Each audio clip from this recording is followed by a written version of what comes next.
pertamaku, hari pertama ke sekolah. Senangnya hatiku diantar ayah ibu sekolah.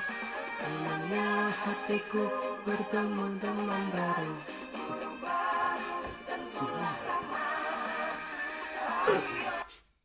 Halo, assalamualaikum warahmatullahi wabarakatuh. Selamat pagi, selamat siang, selamat malam saudara-saudaraku, bapak ibu guru dimanapun saat ini berada. Selamat berjumpa lagi dengan saya Mbah Guru Harjo di channel Merdeka Belajar Guru Penggerak. Acaranya tetap obrolan santai. Lanjut bapak ibu guru, langsung materi obrolan kali ini.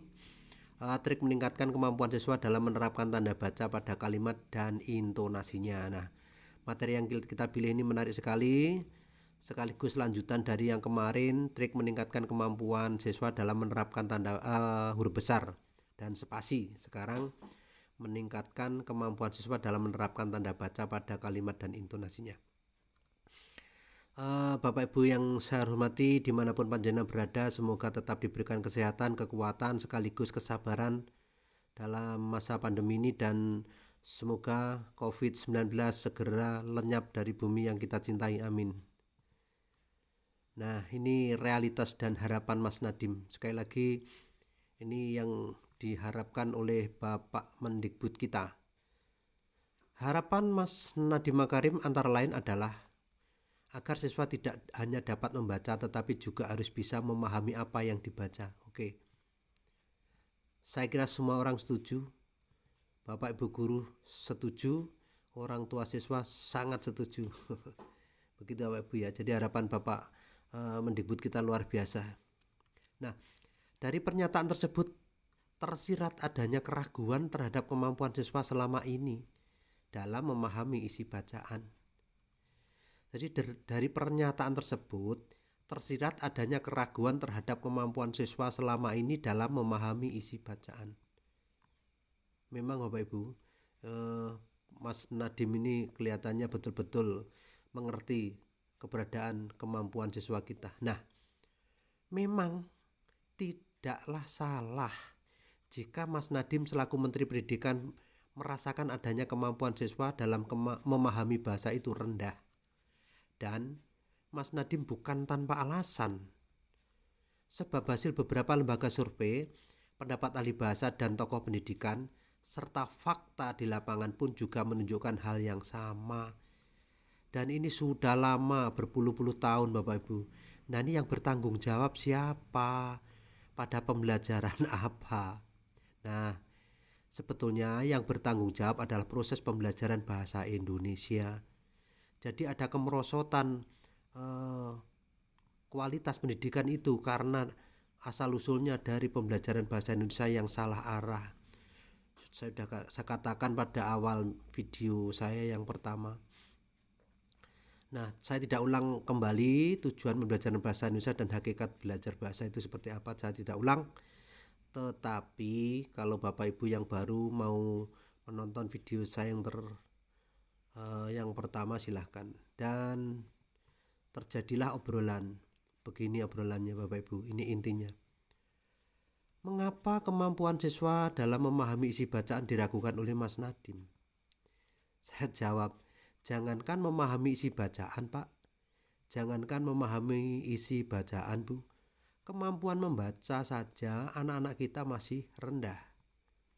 Ini ditunjukkan oleh beberapa lembaga survei mengatakan seperti itu. Jadi jangankan memahami isi bacaan, membaca saja masih belum benar, masih rendah. Nah, pertanyaannya apa penyebabnya? Salah satunya ya, karena banyak faktor. Karena siswa tidak menguasai kebahasaan atau kaidah bahasa, khususnya tentang tanda baca dan cara mengintonasikannya. Nah, ini yang akan kita obrolkan ini. Terus bagaimana solusinya? Ya, solusinya harus diberikan pembelajaran tentang penggunaan atau penerapan tanda baca dan cara mengintonasikannya. Nah, begitu Bapak Ibu. Tekniknya seperti apa? Tekniknya seperti apa ini? Muncul pertanyaan seperti itu sehingga perlu saya jelaskan. Sekali lagi mungkin Bapak Ibu mempunyai teknik tidak sama seperti ini, monggo, mungkin lebih bagus. Kita tukar pengalaman, sharing-sharing saja Bapak Ibu ya. Ini pengalaman kami selama ini. Yang pertama, berilah contoh berbagai macam tanda baca. Misalkan tanda baca titik, tanda baca koma, seru, titik dua, titik koma, sampai tanda kurung siku. Semua tanda baca itu dipertontonkan atau ditunjukkan pada siswa di depan kelas. Nah, ini bisa ditulis, bisa lebih praktis dicetak sebelumnya disiapkan. Ini loh namanya tanda titik, tanda baca titik, tanda baca koma dan sebagainya. Jelaskan pula bahwa tanda baca yang terkait dengan intonasi itu ini. Tanda baca titik, intonasinya berhenti. Tanda baca koma, intonasinya tidak berhenti tetapi jeda. Tanda baca tanya ini, intonasinya nada bertanya. Tanda baca seru ini, intonasinya nada perintah, saran atau harapan. Sedangkan untuk kelas rendah 1, 2, 3 agar disesuaikan dengan kebutuhan tingkat kelas anak. Kemudian dijelaskan fungsi dan kegunaan masing-masing tanda baca pada kalimat serta diberikan contoh cara mengintonasikannya. Anak-anak disuruh menirukan. Setiap Bapak Ibu memberikan contoh, anak-anak menirukan. Pertama secara klasikal, kemudian kelompok, terus terakhir secara individu.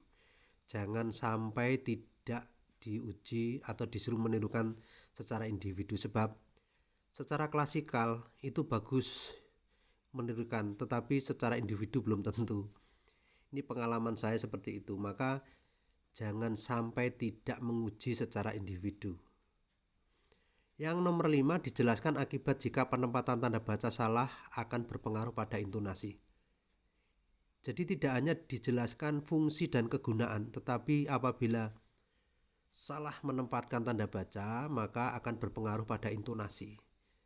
Dan jika intonasi tidak tepat, maka akan kesulitan dalam memaknakan kalimat. Jika memaknakan kalimat sulit, maka akibatnya siswa sulit untuk memahami apa yang dibaca. Inilah sebabnya Bapak Ibu. Jadi pembelajaran bahasa Indonesia di SD itu sebetulnya simple, sederhana, simple saja. Nah, saya teruskan. Setelah diberikan berbagai macam contoh tanda baca dan penjelasan singkat tentang fungsi serta kegunaannya, juga akibat jika terjadi kesalahan cara mengintonasikan, kemudian diberikan kalimat dengan muatan tanda baca pada tempat yang berbeda. Nih, Bapak Ibu guru memberikan contoh cara mengintonasikan tanda baca pada kalimat dengan benar. Anak diminta untuk menirukan.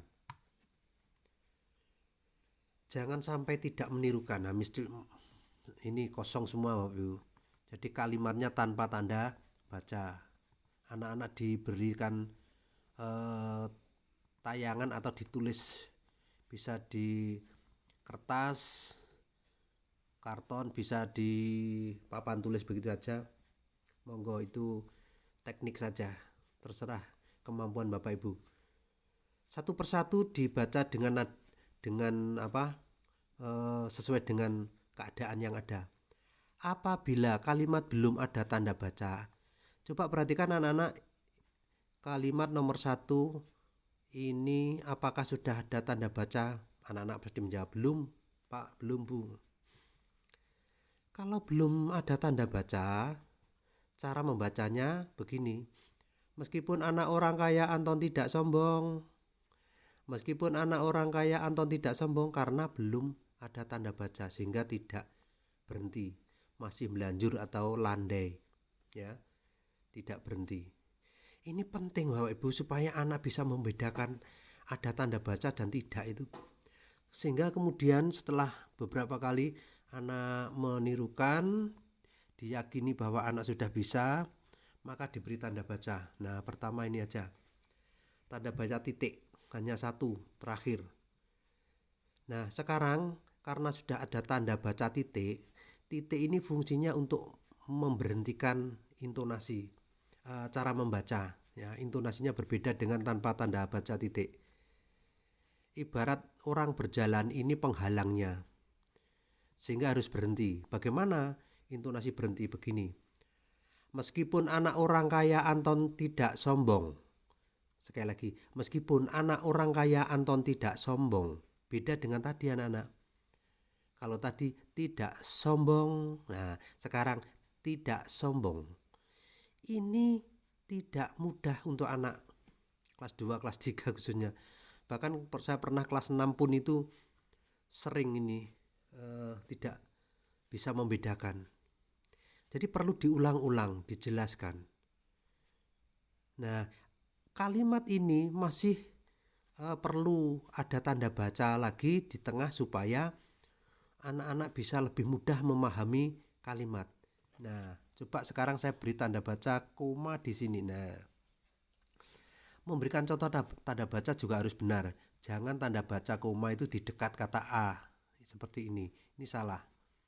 Maka menaruhnya koma seperti ini dekat A yang kaya, kemudian baru spasi.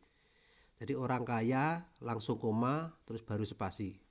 Ini pun perlu diperhatikan anak-anak, Bapak Ibu, karena anak-anak itu asal memberikan saja.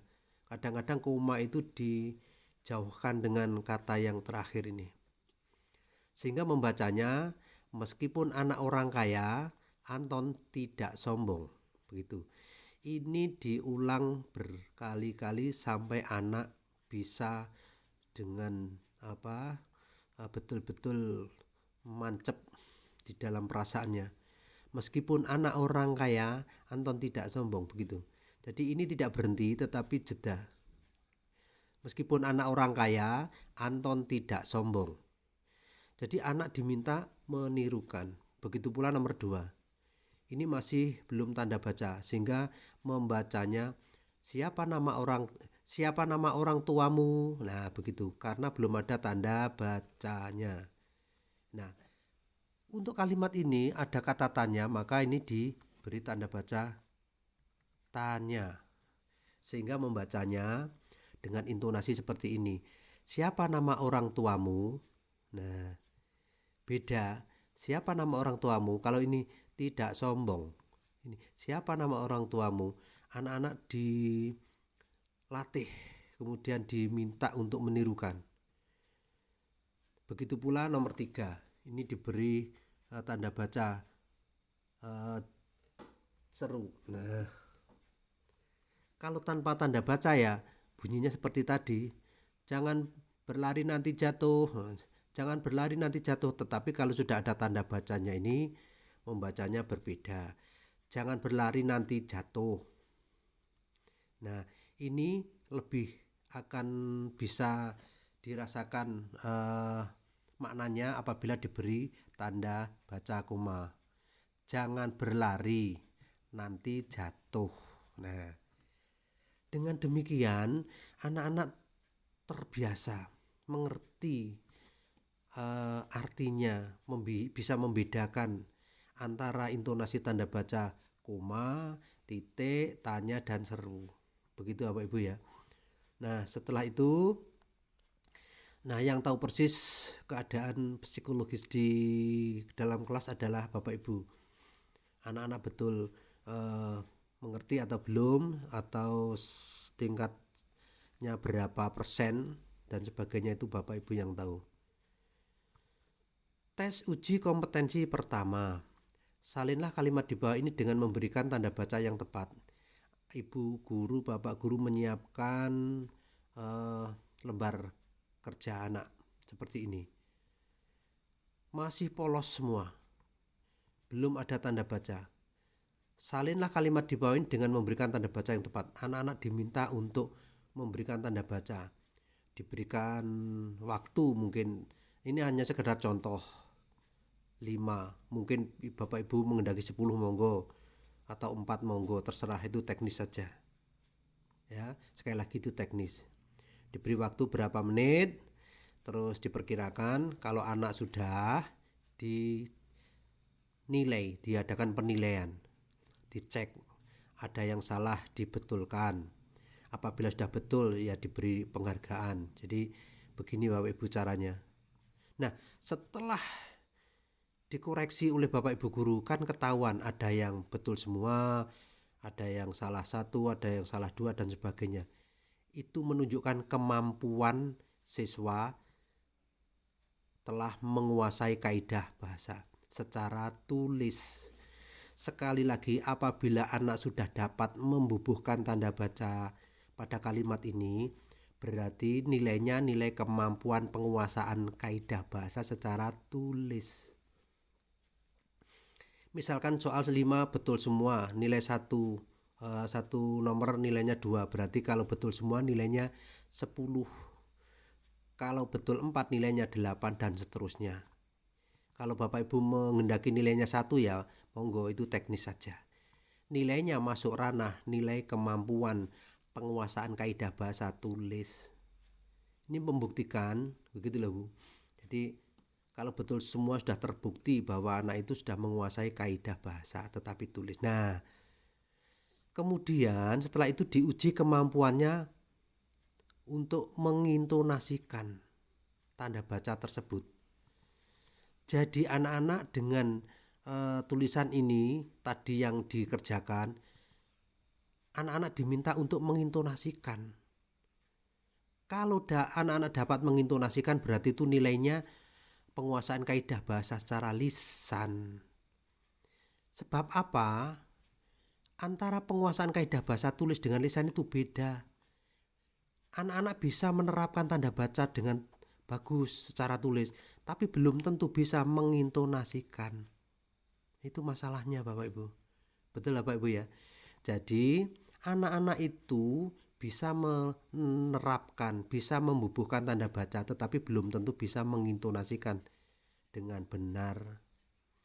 Kalau mengintonasikan tanda baca itu masuk nilai penguasaan kaidah bahasa secara lisan, masuk pada format seperti kemarin itu. Jadi sudah komplit kebahasaan tulis, membubuhkan tanda baca, kebahasaan lisan, mengintonasikan. Oke, tes kedua.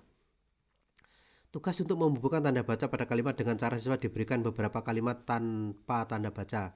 Perintahnya, dengarkan cara saya membaca dan berilah tanda baca pada kalimat yang saya baca tersebut. Nah, ini Bapak Ibu. Bapak Ibu seperti tadi memberikan lembar jawaban, lembar tugas. Kemudian Bapak Ibu membaca. Anak-anak diminta untuk mendengarkan. Kemudian setelah Bapak Ibu guru membaca dengan intonasi yang tegas, yang keras, anak-anak membubuhkan tanda baca pada kalimat yang dibaca oleh Ibu guru atau Pak guru tadi. Nah, saya beri 3 ini dengan kalimat yang sama. Ini diberikan intonasi yang berbeda. Jadi, misalkan nomor 1 disalahkan di sini. Jangan duduk di meja nanti bisa jatuh. Jangan duduk di meja nanti bisa jatuh. Nah, yang kedua, jangan duduk di meja nanti bisa jatuh. Yang ketiga, yang paling benar, jangan duduk di meja nanti bisa jatuh. Jadi sekali lagi, seakan-akan jenengan mengintonasikan tanda koma itu di belakang jangan dan di belakang duduk atau di belakang di, monggo terserah teknisnya. Nah, tapi yang nomor 3 harus benar, harus paling tepat, sehingga anak-anak bisa membedakan nanti setelah terjadi pembubuhan tanda baca, nanti anak bisa merasakan betul. Jadi diuji kemampuannya, kepekaannya, termasuk mentalnya. Walaupun anak sudah tahu bahwa yang betul itu jangan duduk di meja, ya, jangan duduk di meja nanti bisa jatuh. Misalkan anak sudah tahu, tetapi berdasarkan intonasi yang Ibu guru baca itu di sini, intonasinya di sini, sehingga anak-anak kalau di sini benar, walaupun memang itu salah. Karena apa? Menguji kemampuan anak, kepekaan anak. Menguji kepekaan anak. Jadi nanti dijelaskan, memang saya sengaja anak-anak, saya sengaja intonasi yang tidak karuan. Ini tujuannya supaya kalian betul-betul teruji kemampuan kalian, bisa merasakan. Jadi uripe kalimat ini tahu dia. Yang paling urip adalah nanti yang di sini. Jangan duduk di meja. Nah ini. Nanti jatuh. Ini paling hidup. Tapi yang lain sekarat. Ini mabuk. Umpama kalimat ini bisa dilihat ini mabuk. Karena misalkan jangannya di sini. Ya, ini jatuh. Jangan duduk di, apalagi di sini. Ini yang salah. Jadi anak-anak nanti bisa meyakini dirinya sendiri bahwa kita diuji memang. Betul cara penempatannya betul sesuai dengan intonasi yang dibacakan Bu Guru tadi. Nah, ini yang paling betul sehingga anak bisa membedakan, bisa merasakan. Ini tujuannya. Jadi tujuannya pada intonasi tadi. Begitu Bapak Ibu dan seterusnya. Ini contoh saja. Dan ini cara kami yang sudah pernah saya terapkan. Kalau Bapak Ibu mempunyai trik lain, monggo. Sekali lagi kita beda pendapat, tidak masalah Bapak Ibu. Kalimat tersebut dilisankan oleh Bapak Ibu sudah ya ini. Nah, dengan catatan cara mengintonasikan kalimat tadi, tanda baca tadi harus tegas, harus jelas. Begitu Bapak Ibu. Kesimpulan, manfaat dengan teknik seperti itu antara lain, siswa mengerti perbedaan intonasi dari macam-macam tanda baca. Ini jelas. Siswa mengerti. Yang tadinya cara Bapak Ibu mengajarnya sekilas-sekilas, akhirnya anak bisa paham betul. Melatih rasa atau perasaan dari unsur seni membaca. Nah, jadi perasaan anak juga dilatih di situ. Sehingga akan memudahkan untuk memahami apa yang dibaca dari kemunculan rasa tadi. Jadi betul-betul kalimat itu hidup. Karena hidup bisa mudah dipahami, dirasakan gitu Bapak Ibu. Pada akhirnya jika kemampuan untuk menghidupkan kalimat dengan cara mengintonasikan tanda baca pada kalimat dengan benar, maka dipastikan tulisan apapun dari sumber manapun, baik dari bahasa elektronik, digital maupun non-digital, pasti akan mudah dipahami. Jadi proses memahami bacaan atau bahasa itu ada tahapannya, tidak mudah. Dan ini selama ini saya tidak menyalahkan Bapak Ibu. Sekali lagi, Bapak Ibu juga merupakan korban dari konsep yang keliru, konsep yang salah arah. Betul-betul saya pertahankan pendapat saya dan saya bertanggung jawab apa yang saya katakan selama ini. Konsep pembelajaran bahasa Indonesia itu salah arah, lepas dari konteksnya gitu loh. Sehingga tidak usah cemas, tidak usah gelisah, coba saja kita sisakan waktu atau kita adakan treatment supaya anak-anak kita tuh betul-betul mampu berkomunikasi atau mampu berbahasa dengan baik dan benar. Nah, yang keempat, perlu dipahami bahwa pembelajaran bahasa Indonesia di SD itu bukan mengajarkan ilmu dan teori bahasa, tetapi membelajarkan siswa agar memiliki keterampilan berbahasa atau terampil berkomunikasi. Ini berkali-kali saya sampaikan, dasar saya adalah hakikat belajar bahasa dan tujuan pembelajaran bahasa Indonesia di tingkat dasar. Saya kira demikian Bapak Ibu. Saya selaku manusia biasa, monggo dikritiki. Saya minta untuk dikomen, positif negatif monggo. Sekali lagi mungkin ada salah kata, salah tulis, itu hal yang biasa. Setiap siswa adalah guru, setiap guru adalah siswa. Dimanapun tempat adalah sekolah. Oke Bapak Ibu, ada kurang lebihnya mohon maaf. Saya akhiri, wassalamualaikum warahmatullahi wabarakatuh.